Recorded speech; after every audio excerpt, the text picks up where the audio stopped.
to become a cybersecurity expert. Yes. And your son is healthy, and I think in addition to understanding the moral implications of this, of what it means when we don't care for the most vulnerable among us, this is also just a smart investment.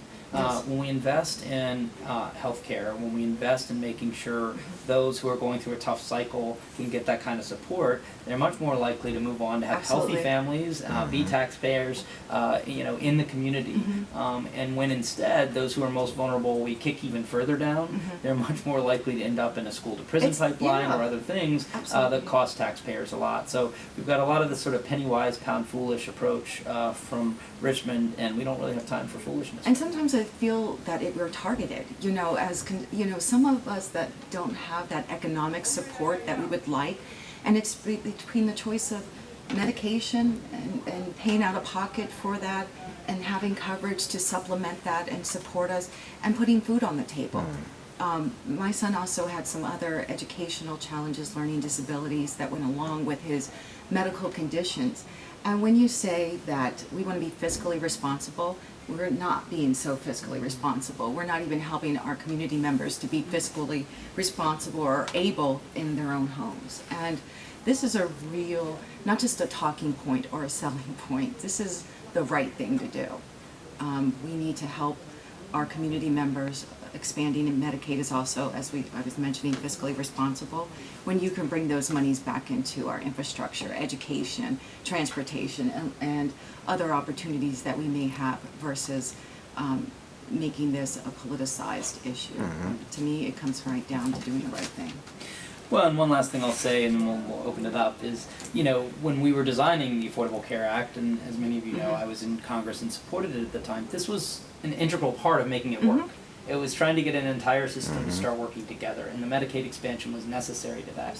So when a state, just out of kind of ideological spite, rejects that, even where we see much more Republican legislatures in other states actually adopt this because it makes so much sense for business, so much sense from a pro-family standpoint, we see premiums going up. When Donald Trump plays games and the Senate just across the river plays games, we see premiums go up and providers leave.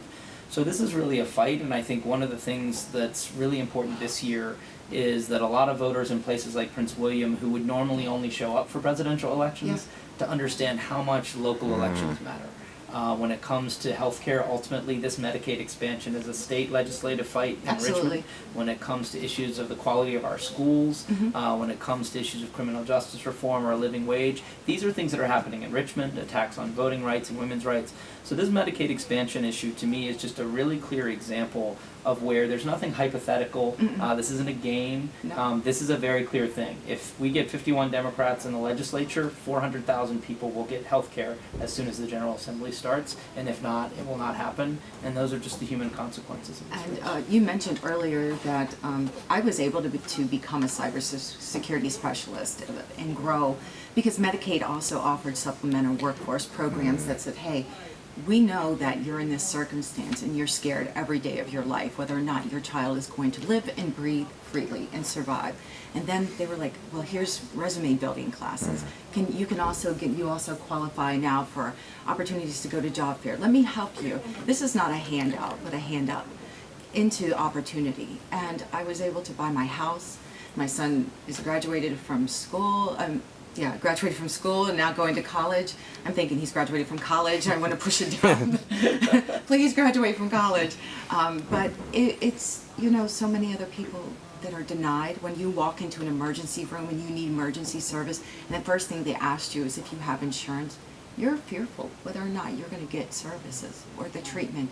And it can be very grave. So it touches. I've seen this many times played out just when I'm handing my Medicaid card over that desk and saying, here, I have it, and somebody next to me does not. It just tears my heart. So I appreciate you guys coming and being a part of this, and you can open it up for questions.